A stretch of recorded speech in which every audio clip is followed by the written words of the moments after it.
Ryan, could you come here for a moment? A sharp female voice echoed, and I, holding back a sigh, walked over to my boss's desk. My name is Ryan. I'm a rookie, having joined the company right after college graduation. I work in sales. I really wanted to be in the IT department where I could work in silence, but my request didn't go through, so here I am. The one who called me just now was my boss, Sarah. Though she's my boss, she's only 23, a year younger than me. But she's been with the company since she was 18, a true veteran. She's competent and well respected in the company, handling everything with ease. She not only does her job impeccably but covers for her subordinates' mistakes as well. She's such an ideal boss that she's got a fan club in the company. However, for some reason, she's particularly tough on me, and I frequently find myself being lectured. It's true I'm new, but I also tend to make a lot of mistakes. I was especially bad at speaking, and I even misspoke when I was helping the sales visits. I don't have many friends or a girlfriend in my personal life. It's not like I can become a smooth talker overnight. If I had to make an excuse, it's not just my poor conversational skills that's the reason I don't have a girlfriend. I have a lot of sisters. One older and two younger. Moreover, with my dad always out of town for work, it's all women at home besides me. With that setup, I kinda wanted some distance from the female species, and as a result, my age equals my years without a girlfriend. Well, I didn't get along with female friends either, so I guess I really am prone to misspeaking. Probably, that's the reason for being called out today. Ryan, what was with your comments in the meeting earlier? I expected your input, but you just stayed silent. It's problematic. Oops, my mistake. It seems the issue wasn't what I said, but rather what I didn't say. I did try my best to think of a response, but I was so focused on thinking that I ended up not saying anything. I only muttered a few words during the meeting, so her criticism might be justified. Sarah is petite and shorter than me. Her medium-length hair swayed as she looked up at me. Sarah is my boss, but she speaks politely to everyone, given her young age. But her voice was stern. I'm sorry. Meetings are also for sharing opinions, you know. Do you get that? Without me, it seems like these meetings can't happen. You're such a klutz, Ryan. When you embarrass yourself, it reflects poorly on the company. I'll make sure to train you properly. After that, Sarah started giving me more tasks. Sure, they were educational. But it was mostly easy stuff like carrying things and getting coffee. More like, I became Sarah's personal assistant. I definitely felt used. To others, it might seem enviable to be working so closely with the company's star, but I didn't feel that way at all. I mean, every day, as I assisted her on sales calls, I'd hear things like, "Sales isn't for you yet, klutz." Then, one day, Sarah took me to greet a client located a bit far away. The greeting was quick, and since the company was quite a distance away, we were supposed to head straight home afterward. However, the weather forecast was way off, and we ended up getting drenched in a sudden downpour. We were both soaked, so we rushed into a nearby convenience store. But due to the sudden rain, most of the umbrellas were sold out, and we only got one. The rain didn't seem to be letting up, so, feeling it was the right thing to do, I offered my umbrella to Sarah. Here, use this. But, if I take it, won't you get wet, Ryan? My place is just around the corner, so even if I get a bit wet, it's no big deal. This was true. My house is only a 10-minute walk away. I'd already given my mom a heads up, so she's probably already got a hot bath waiting for me, so getting a bit wet on the way home wasn't an issue. But Sarah seemed reluctant to accept my favor. Ryan, it's cheeky of you to look out for your boss like that. In times like these, it's the junior who should be the one getting spoiled, she pouted. But Sarah, your clothes, they're kinda see-through. Taking the subway looking like that might not be a great idea. I wasn't trying to tease her. I just spoke what was immediately apparent. Apparently, it was the wrong thing to say. Sarah quickly covered herself with a flustered, "Oh my goodness. I mean, everything's visible." I inadvertently blurted out. "Ire, stop it. You don't say things like that. This is why you're such a klutz." Sarah seemed really embarrassed. This was tricky. She didn't seem to take the umbrella, but I couldn't let her leave like this either. I was wondering what to do when, achoo, Sarah sneezed. She was dressed rather lightly and looked cold. I wanted to head home too, so on a whim, I asked, "Want to come to my place?" Her face turned a deeper shade of red. Could she be running a fever? "What, your place, Ryan? You may catch a cold in this weather, and there aren't any cabs around here. Might be better to head to my place." As I tilted my head pondering, Sarah became fidgety. She kept glancing at me and said, her cheeks flushed, "I mean, sure, but why is she acting so nervous? Is she cold? Or maybe worried about a change of clothes?" True, it wouldn't be appropriate to lend her mine. I might have overlooked that. "Don't worry, I have sisters at home. They can lend you something." "You have sisters?" "Yay, one's in elementary school and the other's in middle school. Oh, and I have an older sister too." With this, Sarah seemed to finally understand. But suddenly she seemed flustered. "I mean, just because you're Ryan doesn't mean you don't have any ulterior motives, right?" "Ulterior motives? Never mind. Please just take me to your place." I still didn't get what she was getting at, but if she was okay with it, I decided to head home with Sarah. Since we had just the one umbrella, we had to share. Luckily, Sarah's petite size made it easier. Upon reaching home, my younger sisters greeted us. Usually, only the youngest is around, but with a guest over, my middle school-aged sister was present too. My older sister seemed to be still at work. I had already informed Mom, so she came out shortly after. "Sorry for the noisy household. I'm the one who should apologize for barging in like this." "Oh, don't mention it. Such a sweet girl you are. Come on in." As Sarah was politely greeting everyone, my younger sisters started making a ruckus. It's hardly ever quiet in this house, I swear.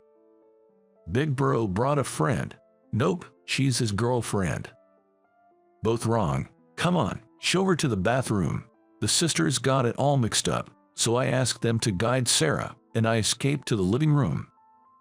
Mom teased me while preparing dinner. She's a well-mannered and cute girl. "It's rare for you to bring someone home, isn't it? Is there no place for me to hide?" I wished I could just lock myself in my room, but we have a guest, so I couldn't. "She's not what you think. She's my boss, okay? Sure. I made such exchanges while helping out. Then, when Sarah came out of the bathroom, I was genuinely shocked. Not just because she had no makeup on, but her hair was long. She usually has it at her length, a kind of medium length. As I stared in astonishment, Sarah laughed. "I usually tie it up to make it look shorter. I like it long, but it gets in the way at work."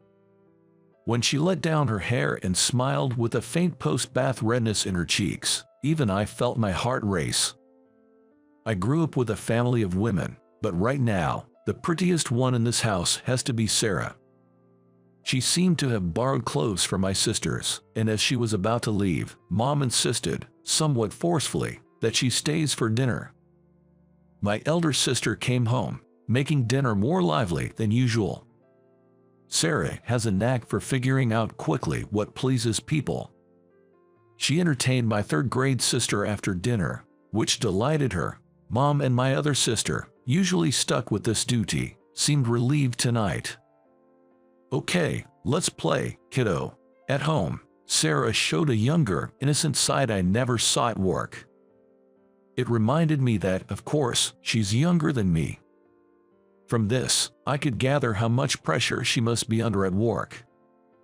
When my sister became sleepy, Sarah tried to take her leave.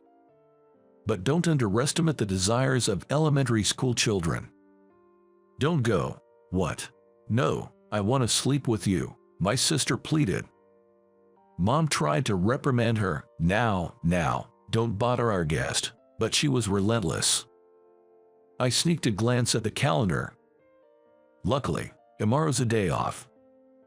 I thought I'd drive Sarah home after my sister slept, but somehow she ended up staying overnight. Even I was taken aback by this unexpected development, but life doesn't go like a romantic comic. Sarah was to share a room with my sister, who was over the moon. I wasn't expecting anything.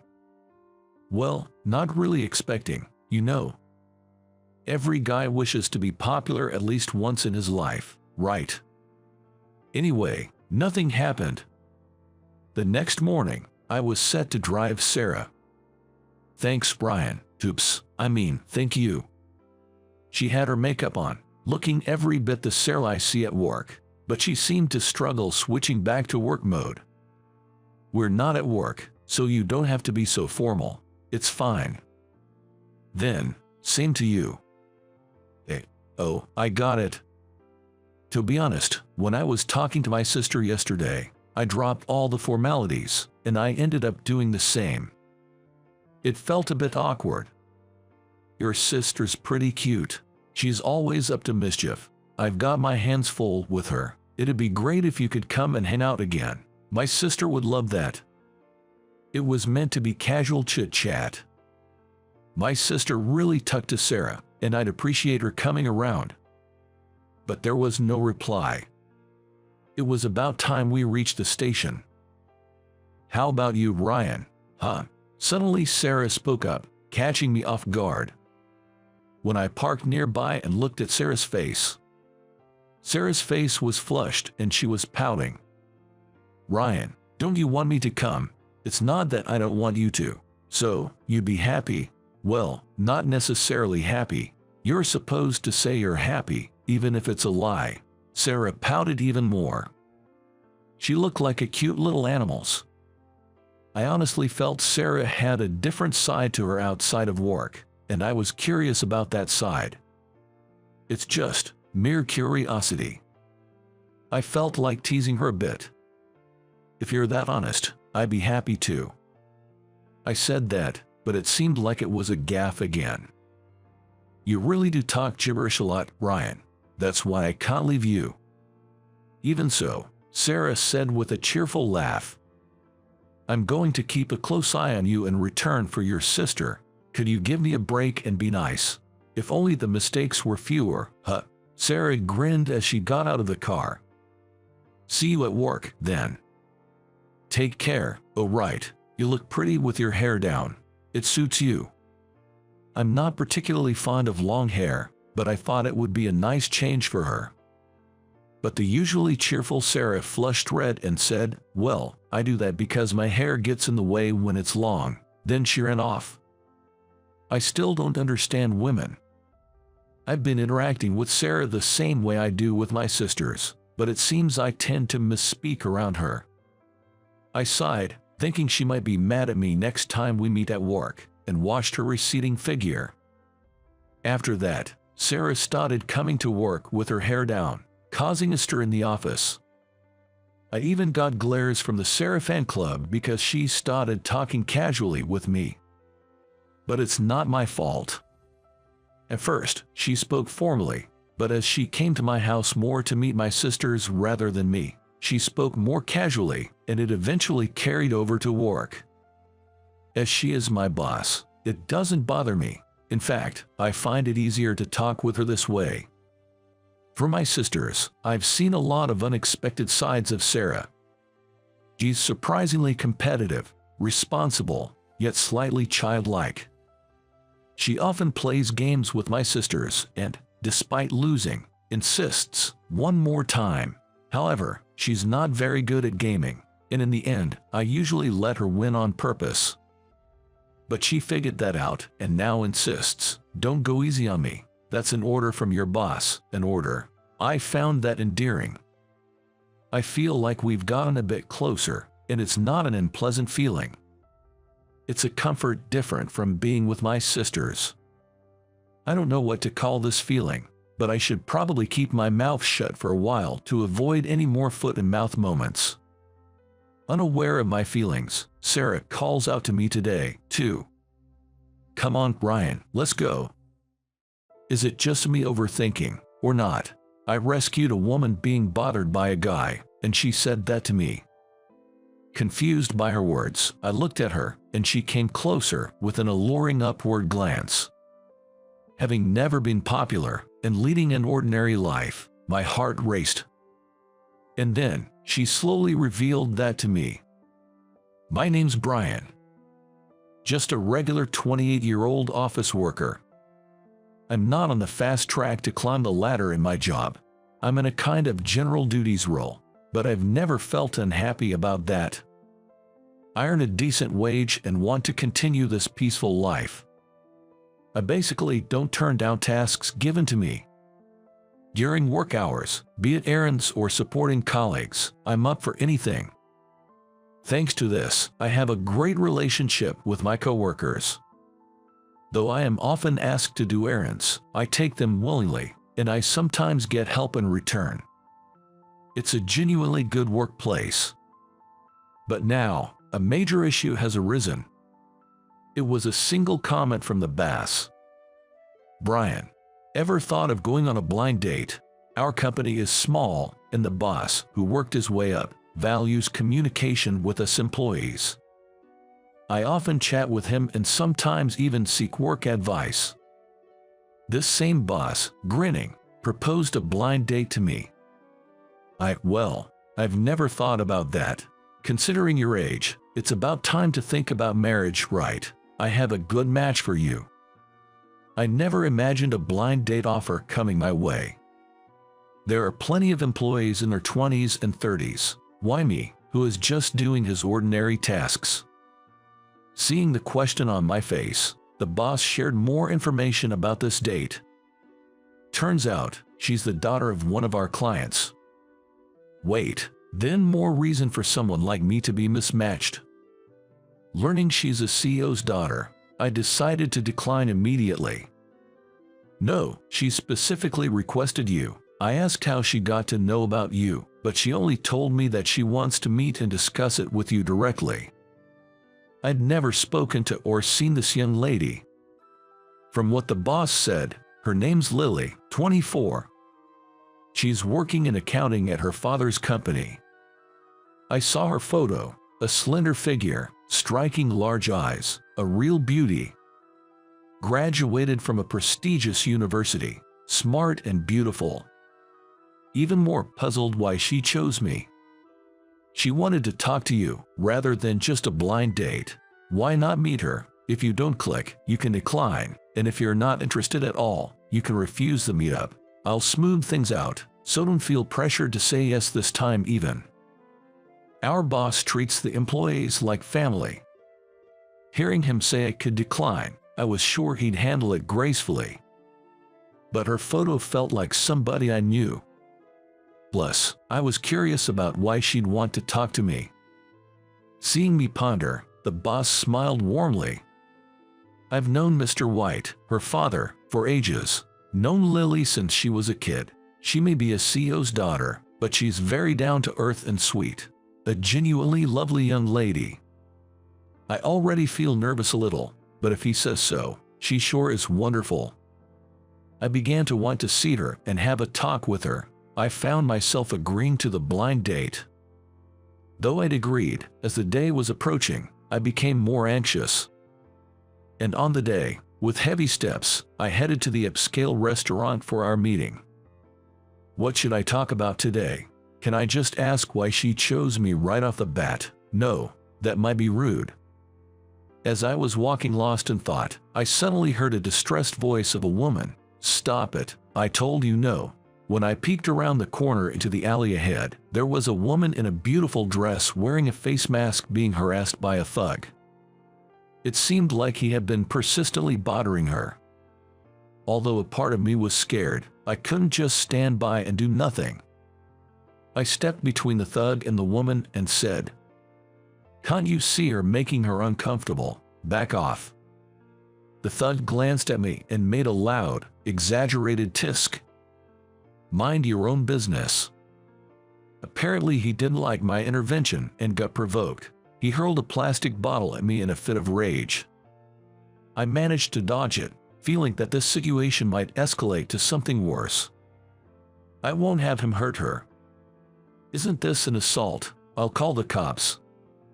At the mention of the police, he seemed to get cold feet and hastily retreated. As I was about to speak with the woman, she talked to me first, her voice filled with concern. "Are you okay? Didn't you get hit by that thing?" She seemed genuinely worried. "No, I'm fine. Are you okay?" "I'm good.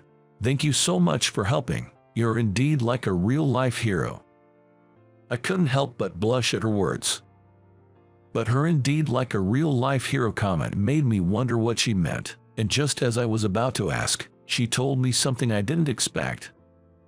"Is it just me overthinking, or not? It feels like a destiny."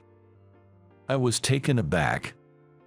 Meeting someone for the first time and thinking it's destiny seemed far-fetched. But as she looked up at me, implying it was our fate, she was so beautiful and made my heart race. "Look at this."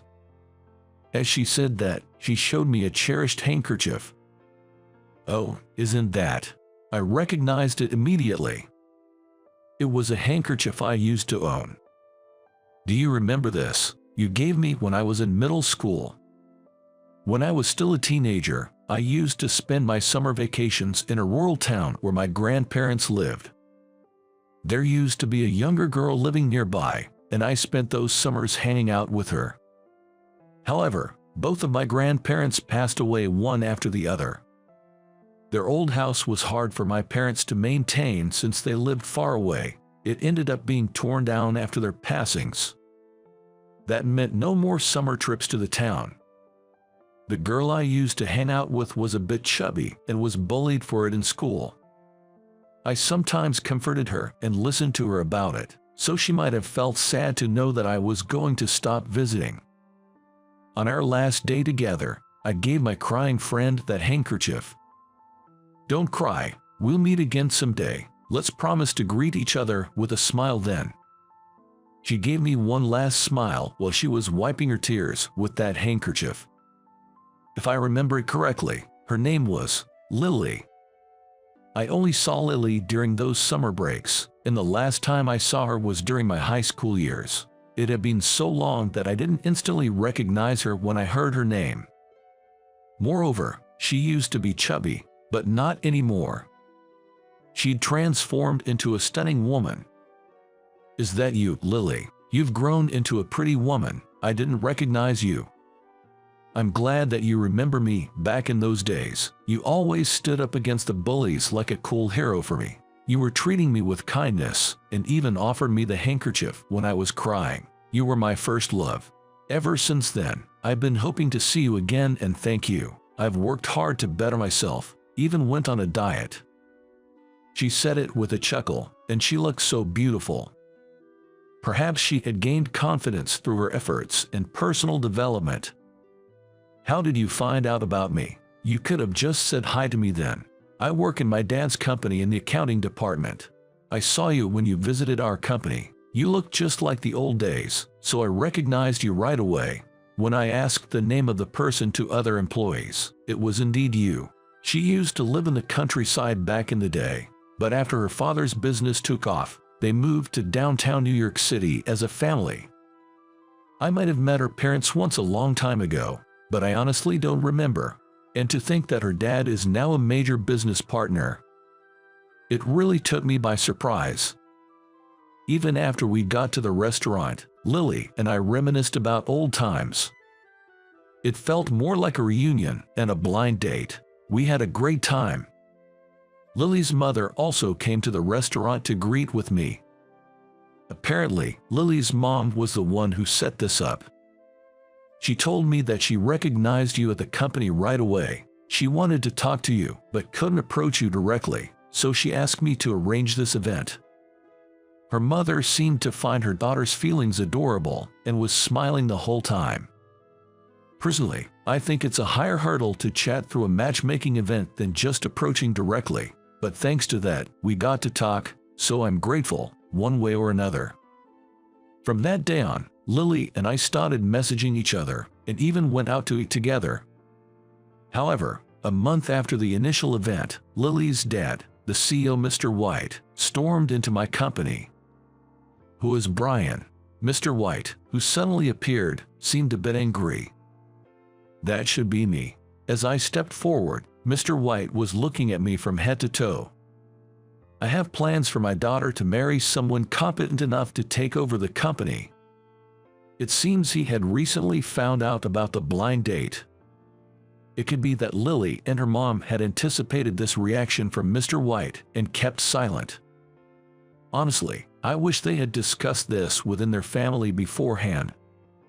We had this blind date, but Lily and I had met a long time ago. We were just talking about the old days. Even after hearing this, Mr. White still seemed upset. "I heard that you guys see each other after the event, and even went to grab dinner sometimes. I've heard that you described yourself as a jack of all trades. Such a person is not suitable for my Lily. Break it off." It seems Mr. White doesn't listen when he gets riled up. A protective father, I suppose. But as I was pondering how to handle the situation, one of my colleagues spoke up. "If it's about competence, I think Brian is the right man," in a rather humble way. That sparked reactions from other colleagues. "Brian's quick and can do anything. He's really bright. He's on a whole different level in terms of quality and speed compared to the rest of us." Hearing this, Mr. White looked puzzled. "Huh, I was told you were just a regular employee." Responding to that remark was my direct boss, the manager. "Brian only describes himself that way, but we don't see him like that.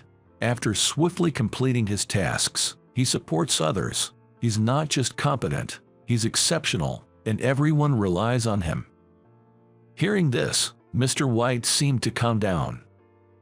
Apparently, after hearing that I referred to myself in such a manner, he jumped to conclusions about my suitability for his daughter.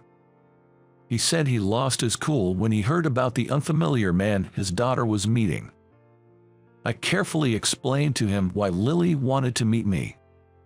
She probably felt too shy to tell her dad about her first crush. Later, he listened to my colleagues talk about my daily performance and personality, and eventually came around to understanding why we had the initial blind date. This doesn't mean I'm giving my permission for marriage. Look, we're not dating or anything, and we haven't thought about marriage. Lily is beautiful, and it's always calming to talk to her. Talking about favorite foods and movies can be enjoyable, so I'm thinking I'd like to formally ask her out soon. But courting a daughter who has such an overprotective dad seems like a tough challenge. Yet, through his every word and action, I can tell he deeply cares for Lily, and that makes the father seem endearing in a way. Since then, I kept building a good friendship with Lily. Inspired by how dedicated Lily is to her work, I've become even more committed to my job. At the time of my promotion, I finally asked her to be my girlfriend. Lily's response was, "Finally, you asked me that." It seems I made her wait quite a while. After dating for about a year, tomorrow I'll be meeting Lily's parents to discuss our marriage plans. From what Lily tells me, her mom seems quite welcoming, but her dad seems a bit more challenging. The night before, I'm super nervous, and Lily chuckles seeing me like that. "Considering you can stand up to strangers and bullies, it's funny you're this nervous about meeting my parents." No, facing bullies is easier. Your dad's quite tough and full of energy. I'm sorry for being so weak." Hearing that, Lily gently shook her head. "I love you for your bravery, and I also love you when you're this nervous about seeing my parents and talking about our marriage to them." I could feel my ears turning bright red. Feeling embarrassed, I looked at Lily. She was wearing a sweet smile. Thanks to the affection she had for me all these years, we got to reconnect. I truly believe I've met someone who is in my destiny. Seeing her smile, I'm determined to get her parents' permissions for our marriage. I'm going to make Lily truly happy. How about living at my place? She said it as casually as if inviting me to lunch. I was at a loss for words. After all, Susan, was my team leader at my previous company, and then she became my employer. This was about a year ago. The beginning of the story goes back another 3 months. That morning, as soon as I arrived at the office, the department head summoned me in an irritated voice. "Hey Mike, what on earth is this?" As I walked over to his desk, he threw a catalog of new cell phone covers on the desk. Looking at it, there was a cell phone cover design identical to the one I had previously completed. "You said you wanted to redo it, even though you got the go-ahead last time, didn't you?" "Yes, that's because I came up with a better idea, and so I discussed it with the leader and..."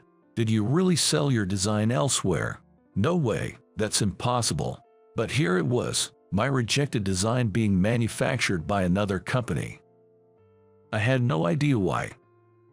I looked around for my team leader, Susan, for help. Then I remembered that she was on a business trip out of town until tomorrow. "You're fired, effective today." Termination of contract means I'm fired. I was falsely accused and suddenly kicked out of the company. I work as a product designer. Product designers design all sorts of products, from household goods and daily necessities to industrial machinery. Some manufacturers have in-house designers, but others outsource the design to design firms.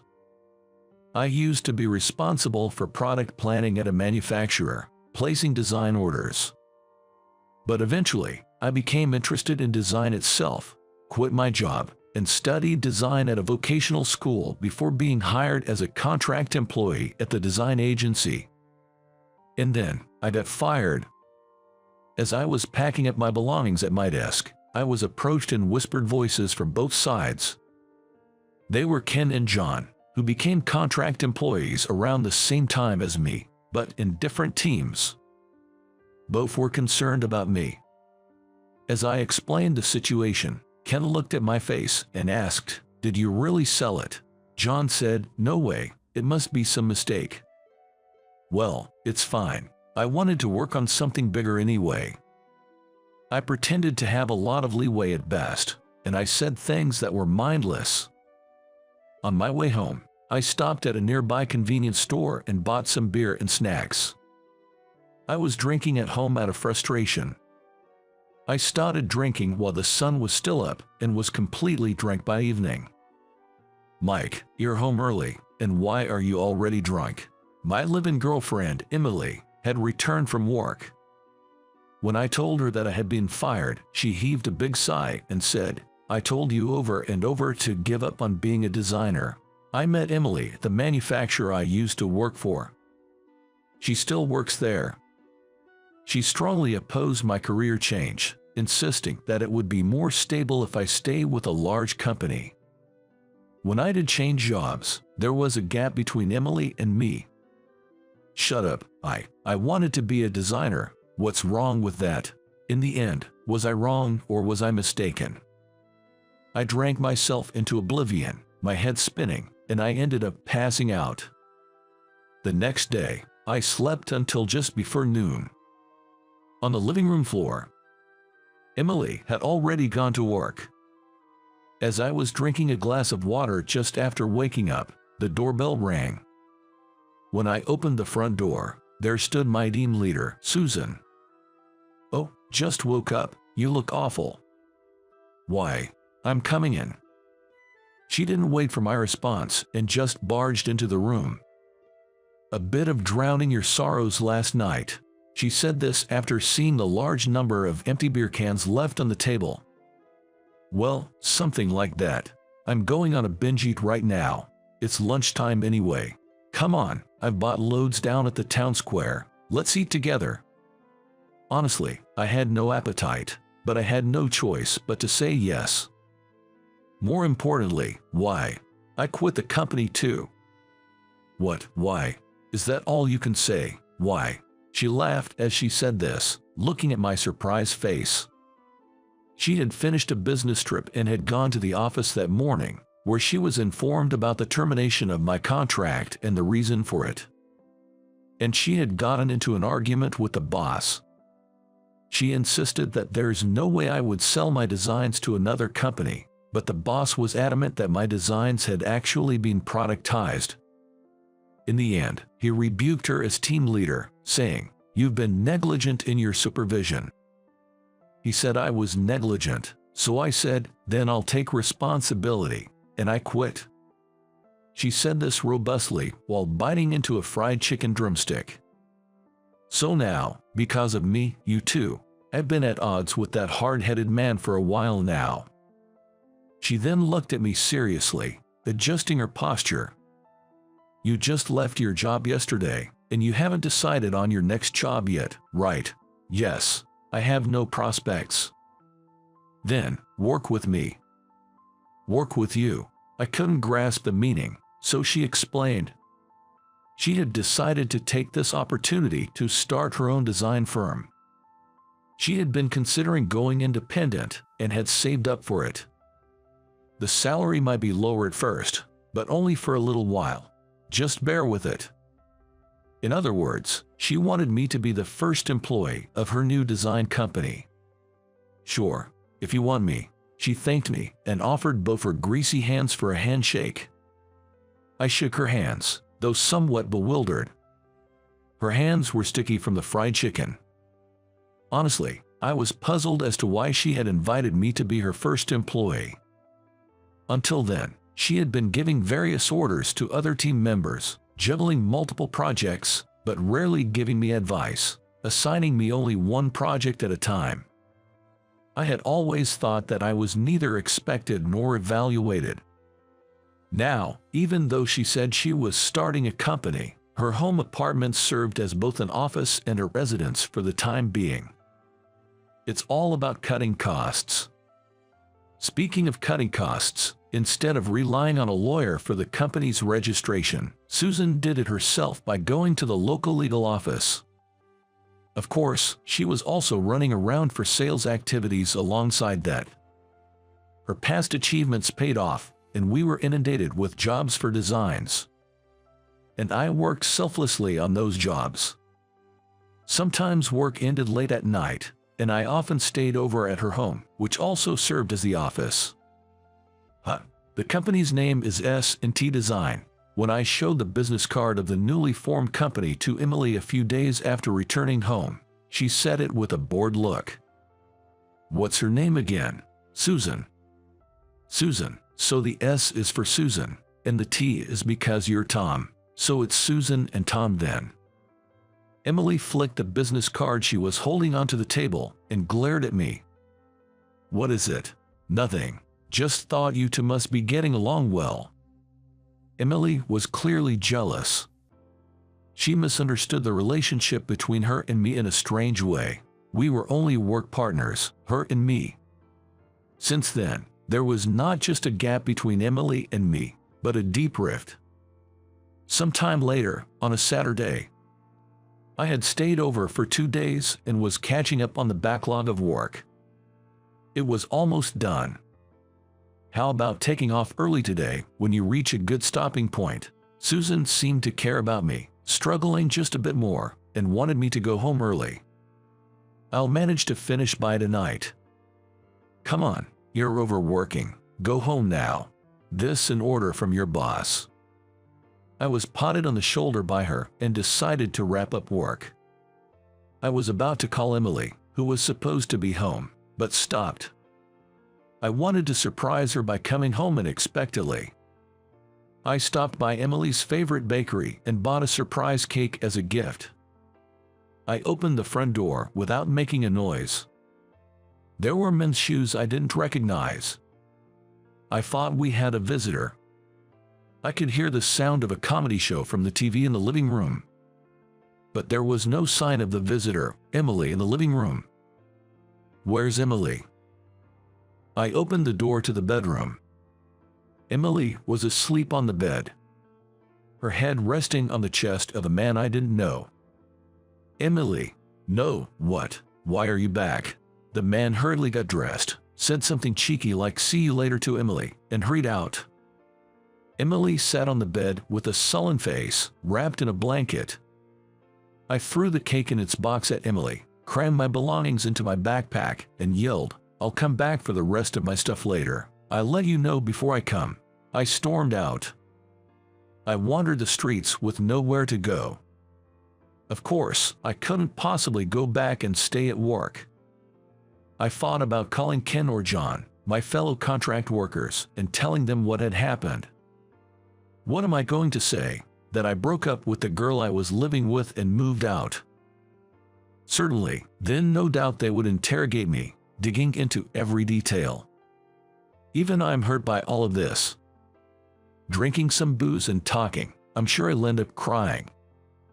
Eventually, I decided to stay in a comic book cafe I happened to notice until Monday morning. "Oh, were you off camping for the weekend?" she said on Monday, noticing my backpack as I was heading to work.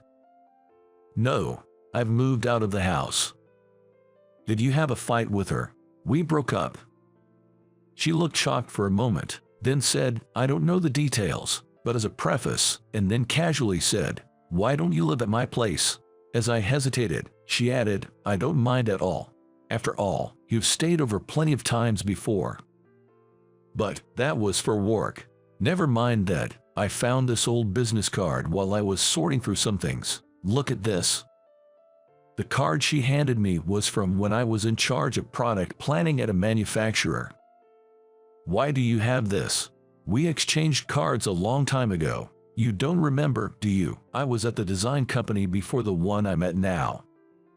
I had no memory of it, but she had been in charge of the design when my company had hired her. Usually, we would have multiple meetings to finalize the design, including the concept and functionality of the product. I made a few revisions to the rough sketch, and the design was pretty much settled, but you, a rookie, came to observe the meeting. I was trying to recall the time while listening to her story. "When we exchanged business cards, you were so stiff, barely looking at anyone's face, and your hands were shaking. I wondered if you were going to be okay as a newbie," she said with a chuckle. I could only respond with an embarrassed smile, feeling both pathetic and ashamed.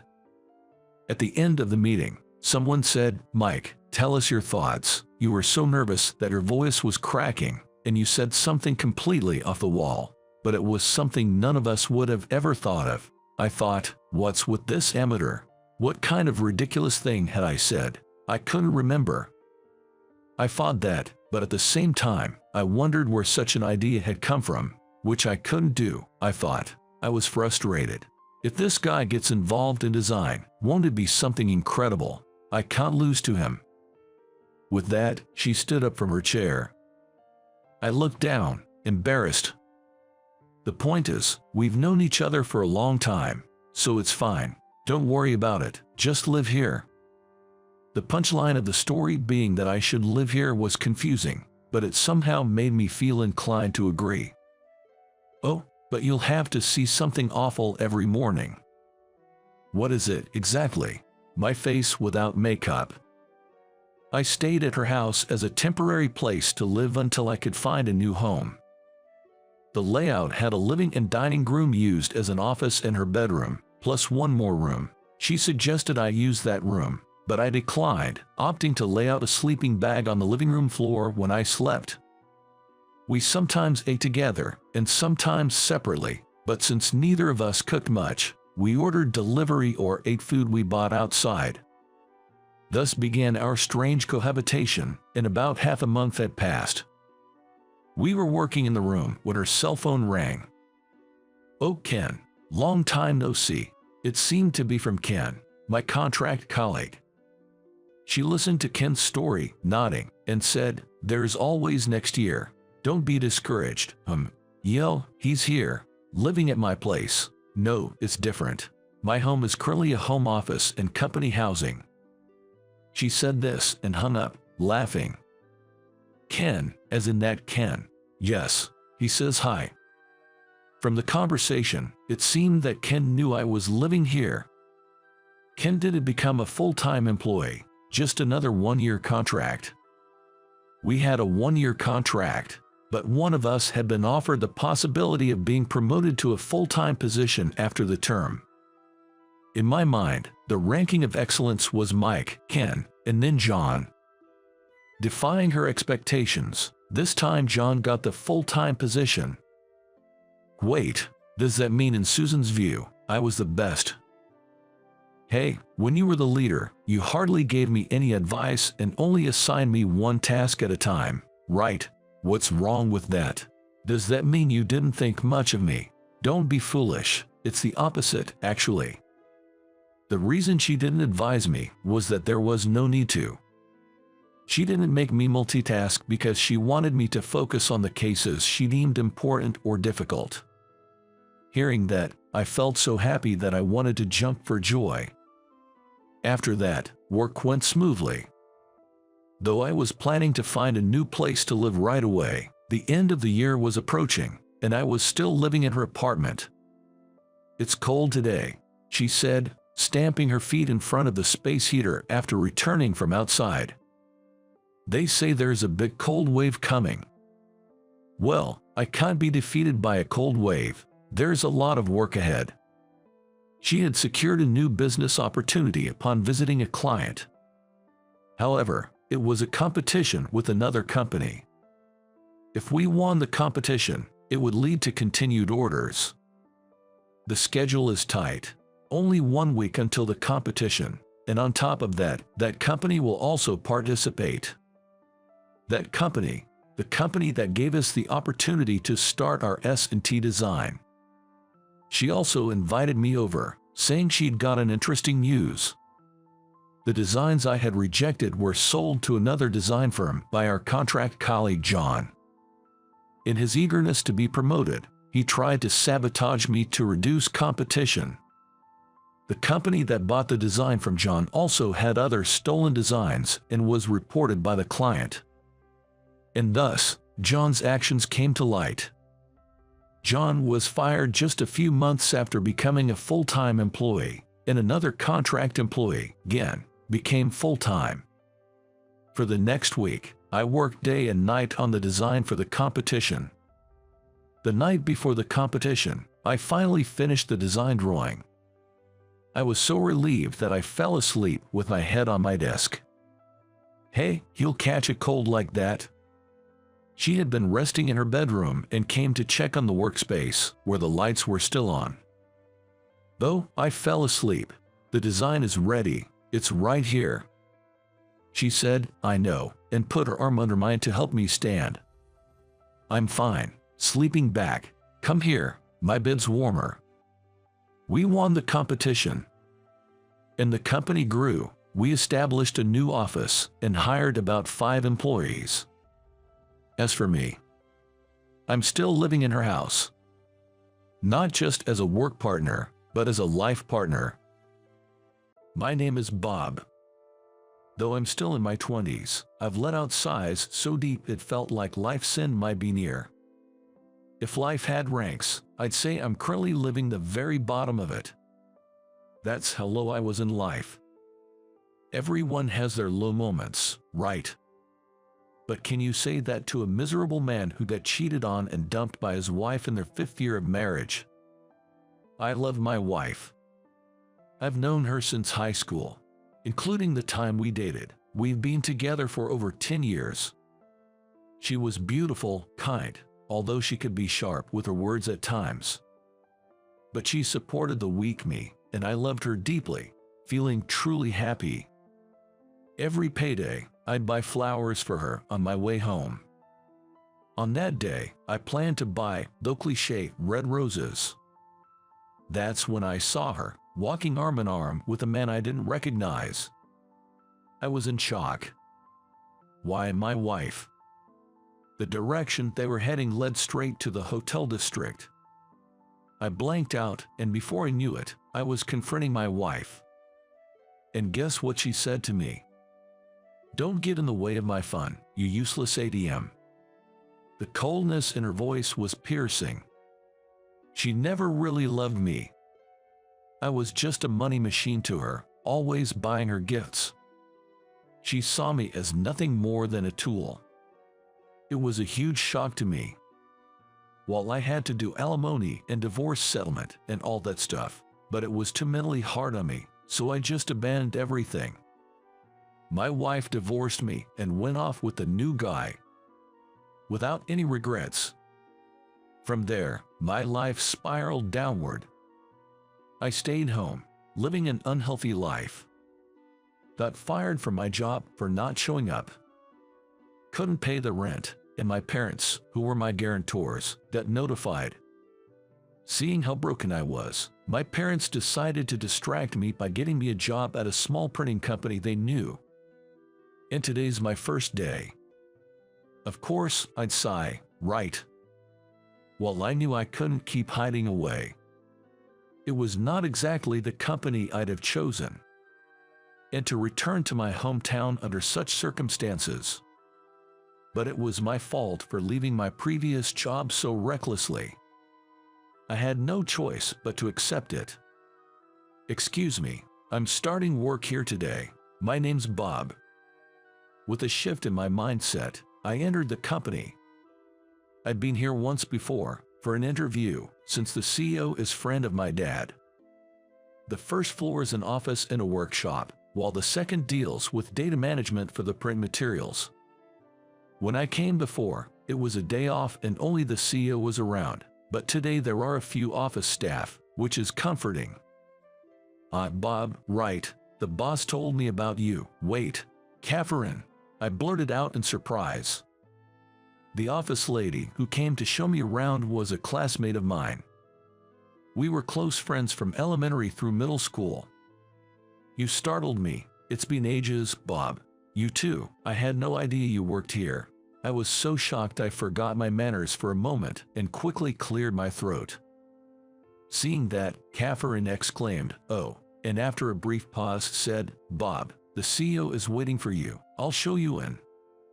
"Thanks," I replied. While getting back to a professional demeanor, Catherine led me to the CEO's office. Inside, my heart was racing so fast I thought it might jump out of my mouth. After all, Catherine was my first love. As I mentioned earlier, Catherine and I are childhood friends. Rather than seeing each other as the opposite gender, we had been friends for the longest time. So, we spent a lot of time together, but I never confessed my feelings, not wanting to ruin our relationship. You know, being in middle school is such a sensitive time. It's hard to put things into words. I really wanted to confess my feelings on our graduation day, but I didn't have the courage, and in the end, I couldn't do it.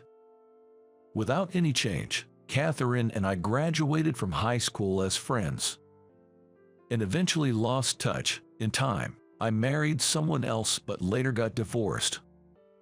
It's sad even thinking about it. Let's drop that topic. Anyway, I became single again and happened to meet my first love once more. It would be weird not to be thrilled, right?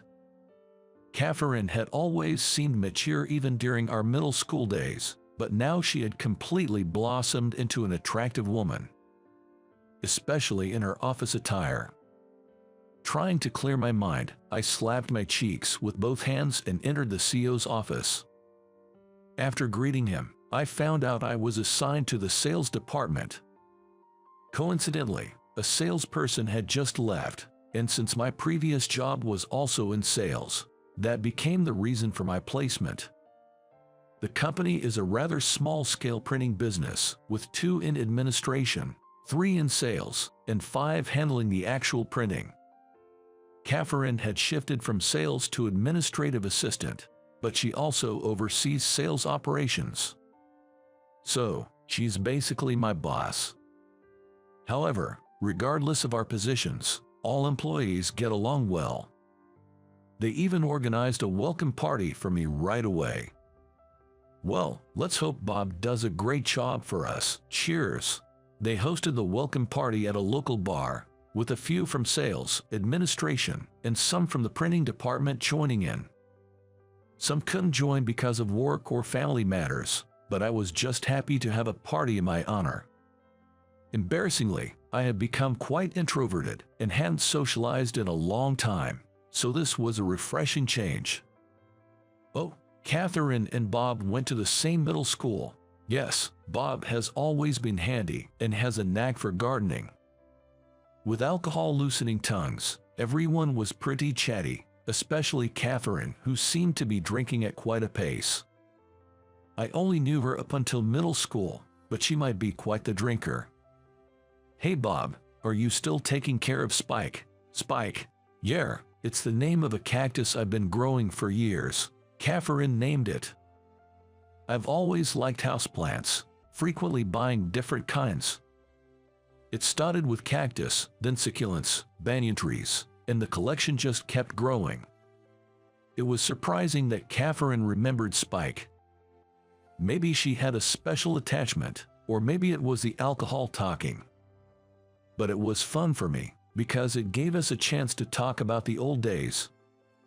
But then... Darn, she's completely drunk. Catherine had had too much to drink and passed out. And it was just after everyone had left. If she passed out before everyone left, a couple of guys could have helped me get her into a cab. Now, everyone was gone. What should I do? I can hail a cab, but I don't even know where Catherine lives now. Catherine seemed peacefully asleep, but I couldn't just leave her like that. I considered taking her to a hotel, but it's a bit far and I don't have enough money on me right now. My place is just a 5-minute walk from here. It's a good thing the CEO was kind enough to get a place near my house. I told myself this was an emergency situation and decided to carry Catherine home. Honestly, I felt trapped and I was exhausted, so I really wanted to get home.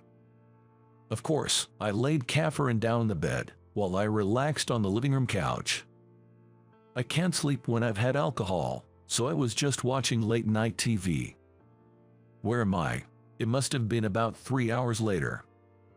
Catherine woke up in the middle of the night. Well, of course, she'd wake up if she found herself in an unfamiliar place. I gave her a little wave. "Morning, you passed out hard, so I brought you to my place." "Oh, really? I'm sorry." Catherine still looked sleepy. After drinking that much, it made sense. I asked, "Want to sleep a bit more?" But Catherine started to slowly walk over and, for some reason, sat down next to me on the couch and then leaned on my shoulder. This made me really nervous, but Catherine seemed very relaxed. It reminds me of old times. The old times. Remember I used to visit your place a lot. Oh, you came to see Spike, right? Back then, Catherine lived in an apartment and couldn't do much gardening. She really loved the cactus I was growing. Now, it's just a nostalgic memory. Well, that was half a lie. A lie. Yeah, I just wanted an excuse to visit your house. Hearing this made my heart skip a beat. Drunk and flushed, Catherine looked up at me. I liked you, Bob, but I was scared to tell you. I've regretted not confessing at graduation so many times. I never thought we'd meet again after you moved away. Then, Catherine sat up and turned to face me. When I realized you were next to me, I got so happy and drank too much. Sorry for causing trouble. Catherine. Haha, what am I even saying while drunk? Such things should be said sober. She looked down, seeming embarrassed. If asked whether this was something she should say while drunk, it'd be a hard call, but hearing about her feelings made me really happy. You know, for the record, I liked you too. Huh, but as teenagers, it's hard to be straightforward with feelings, right? I had regrets too, but now, things are different. I averted my gaze. Both of us have grown up and changed. It's hard to like someone just because they were there for you like that old days. and we haven't seen each other for almost 10 years. Values change, and the dynamics of our conversations might be different now. And I still have the scars from being dumped by my ex-wife. It's hard for me to be open to a new relationship right now. I was actually dumped hard by my ex. To be honest, I'm finding it hard to trust women. But I want to trust you, Catherine. I don't doubt your feelings, and I don't deny them. I just need some time. We've been apart for so long, and we've both changed. When I can truly believe in my feelings for you, maybe then I can tell you the words I couldn't at graduation. That was the most I could say for now. I like Catherine, and I want to be by her side. But I'm sure the hole in my heart will get in the way of my feelings for Catherine. I still can't respond right away. It's pathetic, really. While I was thinking this, I'm happy. Catherine started to cry. I knew about it, Bob. I heard the CEO talking about how you were married. I know you're not the type to move on to another woman so soon. I'll wait, no matter how long, forever and ever, because I've been waiting all this time. Catherine said that and cried like a child. She has been waiting for me all this time.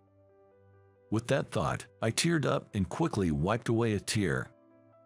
The next day, after all that crying, Catherine woke up past noon. Well, I slept in till around the same time. Good morning. Yeah, good morning. Want something to eat? Yeah, I'm hungry. Chatting like a married couple, Catherine started exploring my room, which she probably hadn't seen before. But since I just moved after my divorce, there's nothing particularly interesting. However, Catherine immediately exclaimed, "Oh, it's Spike." She noticed Spike, the cactus, by the window, and her eyes lit up. I've had Spike longer than I was with my ex-wife. To me, Spike is like family, but Catherine looked at him and tilted her head, saying, "Was he this big?" Cactus grow slowly, but if you've been raising one for years, it does get bigger. Especially since Catherine hadn't seen Spike in over 10 years. It's no wonder she finds him bigger now. Want a touch? Really? Won't it hurt? It's fine, it won't hurt. With that, Catherine gently touched Spike. I bet Spike never expected to see Catherine again. Even though she jokingly half-lied about it, Catherine really did care for Spike. As a result, Bob, I'm here again. Somehow, she started visiting my room twice a week to see Spike. Not just Spike, she's also curious about my other succulents and banyan trees. I was truly surprised. She's so different from the assertive woman at work. Because she barges in like that, I've lost my peace. Lately, Catherine's almost living with me. If this goes on for another 6 months, I'll have to make up my mind. Hey, Catherine. What? I want you to marry me. With that, Catherine smiled happily, but that's not how. What? I totally didn't see that rejection coming. You promised to say the words you couldn't at our graduation, remember? Did you think back then that you wanted to marry me? Catherine said with a grin. She really knows everything. I really can't compete with her. I turned to face Catherine again. And then, I finally told her the words I couldn't say back then. I love you. How was that? Subscribing to the channel really motivates us to create more content. See you in the next video.